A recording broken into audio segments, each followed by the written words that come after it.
A formula for variance that we've been using is this: 1 by n summation fi times xi minus x bar squared. In this formula, the key term is xi minus x bar. We take the mean, we take the difference of all the observations from the mean, square it, multiply it with the corresponding frequency, take the sum and then divide by n. In this video, we'll derive another formula where we don't have to take the difference of every term with the mean. Let's get started. Let's first square this. This is 1 by n summation fi a minus b squared, that's a squared plus b squared minus 2ab.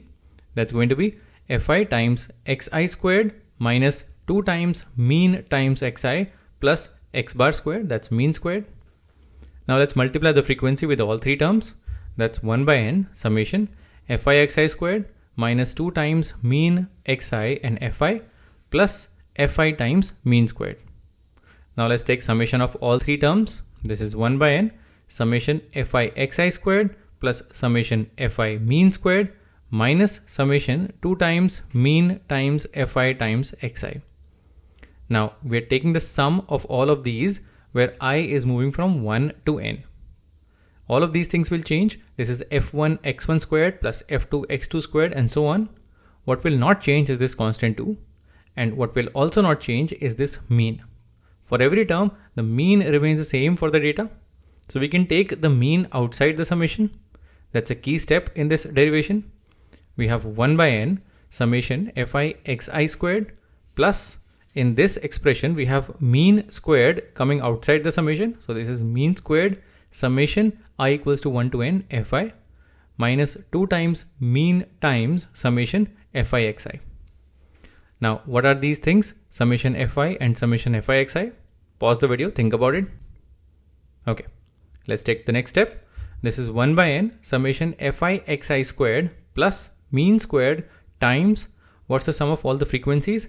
That's the total number of observations. So that's mean squared times n minus 2 times mean times summation fi xi. Now what's summation fi xi? This is the product of all frequencies and the observations, and we're taking the sum of it.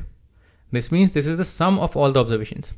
If we divide this by n, which is the total number of observations, we get the mean. This means this is equal to mean times the total number of observations, which means it's n times mean.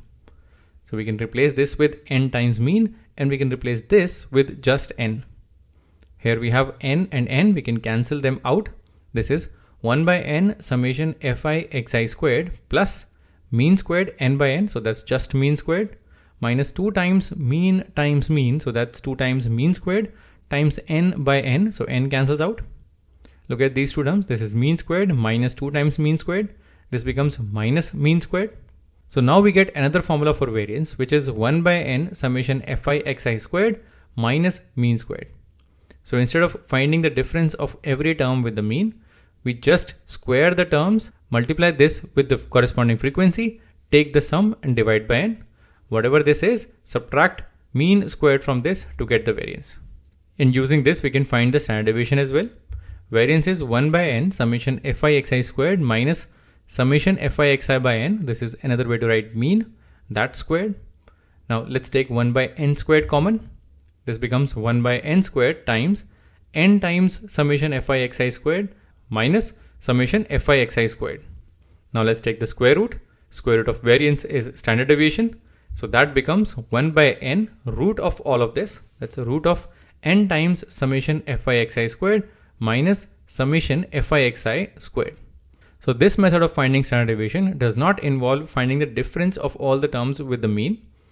All you have to do is multiply the terms with the corresponding frequencies, add them up, multiply the squares of the terms with corresponding frequencies, add them up, and these two become the two main terms for this formula.